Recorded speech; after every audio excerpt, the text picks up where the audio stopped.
اللہ الرحمن الرحیم۔ السلام علیکم ورحمۃ اللہ وبرکاتہ۔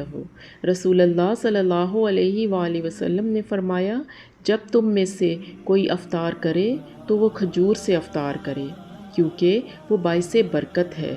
اگر وہ نہ پائے تو پھر پانی سے افطار کر لے، کیونکہ وہ باعث طہارت ہے۔ حضرت ابو ہریرہ رضی اللہ تعالیٰ عنہ بیان کرتے ہیں، رسول اللہ صلی اللہ علیہ وآلہ وسلم نے فرمایا، جب تم میں سے کوئی اذان فجر سنے اور کھانے پینے کا برتن اس کے ہاتھ میں ہو تو وہ اپنی ضرورت پوری کرنے کے بعد اسے نیچے رکھے۔